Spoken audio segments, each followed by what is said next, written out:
또 회사 내부에서 공유할 보고서, 제안서, 또 그걸 기록으로 남기는 과정에서 AI를 또 어떻게 쓰면 좋을지 반장님의 경험이 많으시니까 또 한 번 더 여쭤보겠습니다.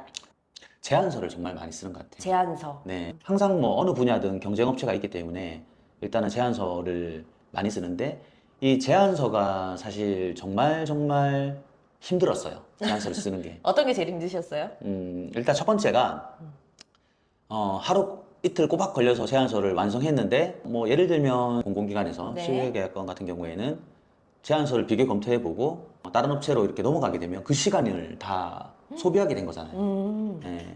그 다음에 또 B2B 사업에 있어서 네. 제안서를 넣었는데 뭐 B2B 사업도 마찬가지로 다른 경쟁업체한테 넘어갈 수도 있고 아니면 이제 이 제안서에서 피드백이 계속 들어오는 거죠. 예. 그래서 이 부분 수정해서 또 고쳐주면 또 이 부분이 마음에 안 드니까 또 이 부분을 고쳐달라. 그래서 이런 그 소통 과정과 수정 과정에서 이런 것들이 굉장히 큰 스트레스로 다가오고 네. 사실은 저 같은 경우에는 업력이 어느 정도 있고 레퍼런스가 있기 때문에 근데 어지간한 그 제 사업 바운더리 안에 있는 제안 요청서가 들어오면 기존에 제가 해왔던 제안서들을 조금씩 변형해서 쓰기 때문에 그렇죠. 내 레퍼런스가 있으니까. 네, 그래도 점점 효율적으로 하기는 하되 그래도 간혹 이제 좀 융합이 되는 경우가 있고 거기에 제가 좀 생소한 부분 제가 자료도 좀 봐야 되고 경쟁실 레퍼런스도 좀 봐야 되고 이걸 또 어떻게 녹여내야 될지 또 구상돼야 되고 이러면 이게 제안서 쓰는 데만 한 일주일 걸리는 경우도 있어요. 맞아요. 저도 옛날 기억이 많이 납니다. 그럼 그 일주일을 써서 정말 힘들게 썼는데 아까 얘기했던 경쟁업체에 밀려서 그 제안서가 그냥 그 시간 낭비가 돼버리는. 일주일 그냥 버리는 거죠, 사실은. 네. 그래서 저는 지금 제안서 쓸 때 AI가 너무 고마워요. 네, 일단은 완성도도 완성도지만 시간이 획기적으로 줄어들기 때문에 설령 그 제안 요청서가 받아들여지지 않더라도 멘탈적으로 심리적인 타격이 거의 없다.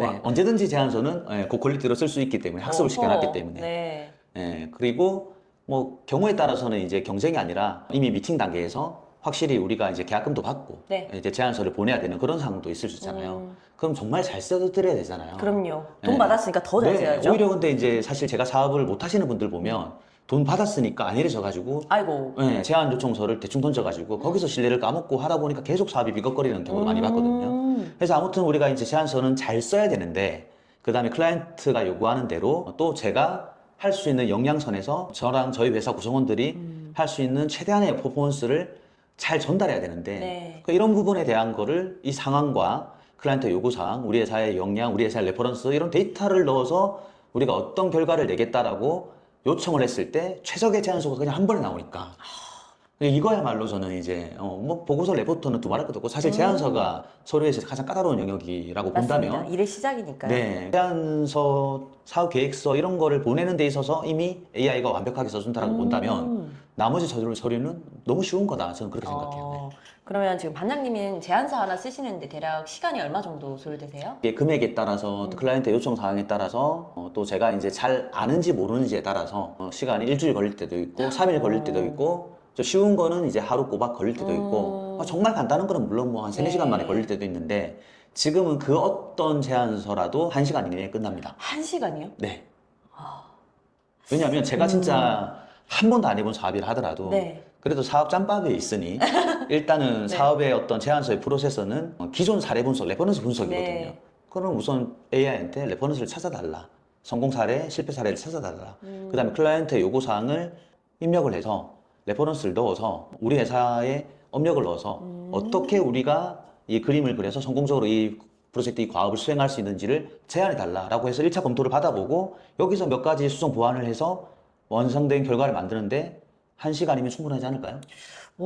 저는 1시간이 조금 더 걸리는 것 같은데 네. 반장님의 좀 노하우를 받아봐야 될 것 같아요. 네.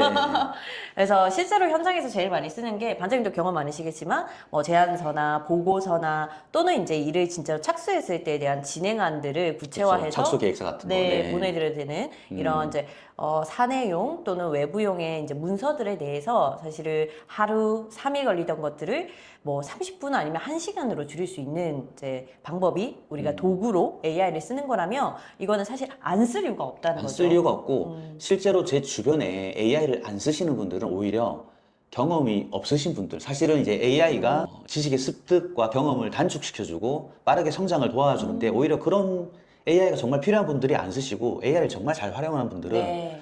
그래도 사업 업력이 3년, 4년, 심지어는 뭐 10년, 20년 오래된 사람일수록 AI를 더 적극적으로 더 많이 활용합니다. 왜냐하면 AI가 어떤 시절에 본인이 힘든 영역들을 정확하게 구분하고 AI를 써봤더니 바로바로 효과가 체감되기 때문에 아, 맞아요. 오히려 사업 경험이 많으신 분들일수록 AI를 더 적극 활용하고 AI가 정말 필요한 사람인데 사업 경험이 적은 사람들이 오히려 AI를 잘 활용을 안 합니다. 그게 안타까워요, 저는. 아, 그런 걸 네. 많이 보고 계시는군요. 네, 네.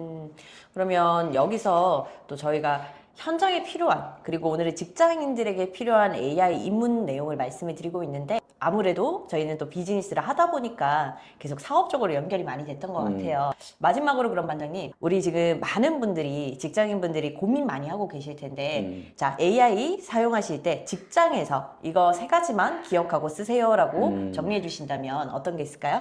일단 직장에서뿐만 아니라 AI 사용의 기본 원칙은 일단은 내가 어떤 걸 하고자 하는지에 대한 어떤 목적을 AI한테 일단은 먼저 알려줘야 됩니다. 특히나 이게 직장에서는 성과를 내야 되니까 지금 나의 부서, 나의 위치, 나의 포지션, 내가 수행하고자 하는 프로젝트, 그러니까 어떤 성과, 어떤 퍼포먼스를 내야 되는지에 대한 AI가 반드시 알아야 되는 내 상황에 대한 데이터를 먼저 알려주는 것부터 시작하는 거. 그리고 AI에게 어떤 목적을 말하고 어쨌든 내 상황을 말을 했다면 제안해 달라, 기획해 달라, 솔루션을 좀 알려달라, 너의 의견을 들려달라, 뭐 분석해 달라. 하여튼 요청을 좀 정확하게 해야 돼요. 네. 내 프로젝트에서 내가 지금 AI로부터 얻고자 하는 어떤 정보에 대한 그 성격을 먼저 인지를 하고 AI에게 정확한 명령어를 좀 써줘야 돼요.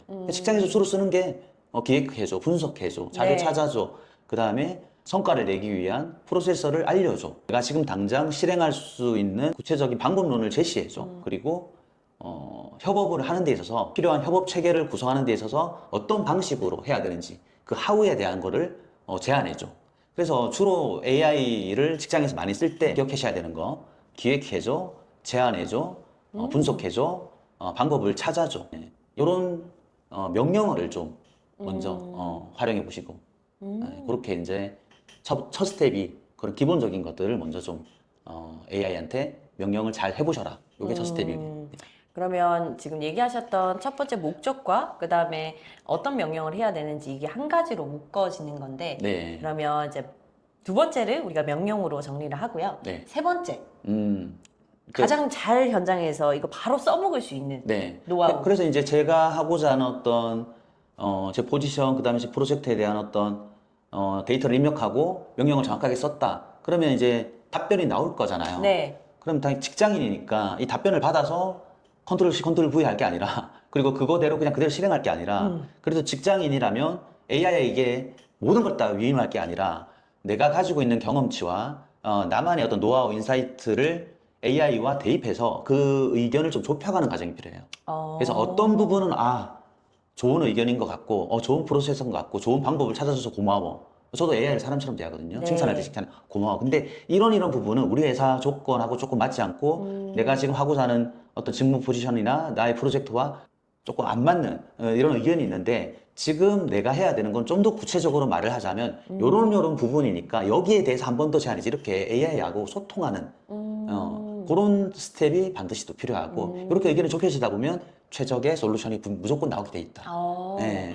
그럼 마지막 관장님 얘기해 주신 거를 제가 들어봤을 때 떠오르는 단어는 검증인데 그렇죠. 네. 소통을 하는 것도 사실은 AI가 제공한 정보와 내가 원하는 게 맞는지를 싱크를 맞아요. 맞추는 거잖아요. 그렇죠. 예. 그래서 요거를 검증 단계를 꼭 검증 거치시는 단계 거. 맞습니다. 네. 예. 한마디로 정해 주셨네요. 예. 네. 그러니까 AI에게 모든 걸 다 위임하는 게 아니라 네. 그래도 사람이 주체가 되어서 AI는 내 비서로서 이 주객이 전도되면 안 되기 때문에 네, 중요하죠. 네, 최종적인 검증과 컨펌은 사람인 내가 해야 된다. 네.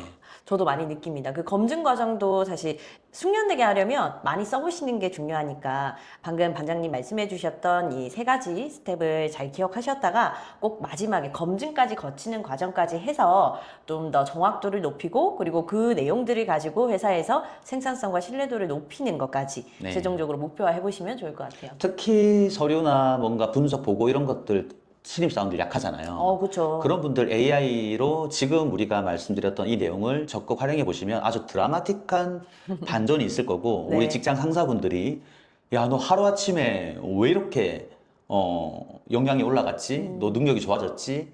AI를 만약에 모른다면 그 직장 네. 상사분이 그러면 그 효과를 바로 체감하게 되실 거라고 저는 단언컨대 말씀드릴 수 있어요. 네.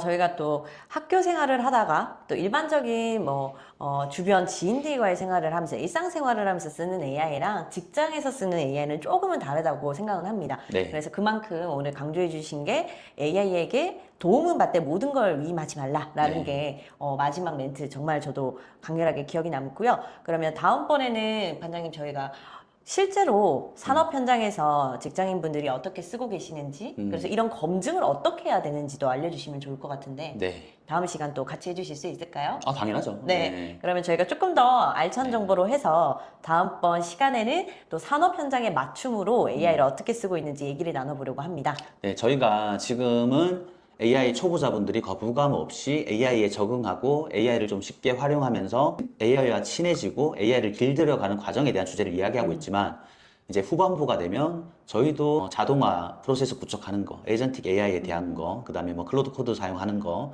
그 다음에 그런 것들을 각각의 현장에 맞게끔, 각각의 포지션에 맞게끔 실제로 도움이 되는, 실제로 바로 써먹을 수 있는 그런 예시나 그런 사례, 그 다음에 그런 방법론적인 것도 많이 이야기 드릴 거기 때문에 지금 쉬운 내용을 다룬다고 해서 넘어갈 게 아니라 구독과 좋아요 꼭 좀 부탁드리겠습니다. 이 타이밍에 한번 이야기를 해야 될 것 같아서. 우리 맞아요. 그거 한 번도 안. 그럼 저희는 다음번에 더 AI를 잘 쓰고 쉽게 내 일상으로 접목하는 방법으로 또 좋은 꿀팁 가져오도록 하고요. 오늘 시간 함께 해주셔서 반장님 감사합니다. 감사합니다. 네. 네.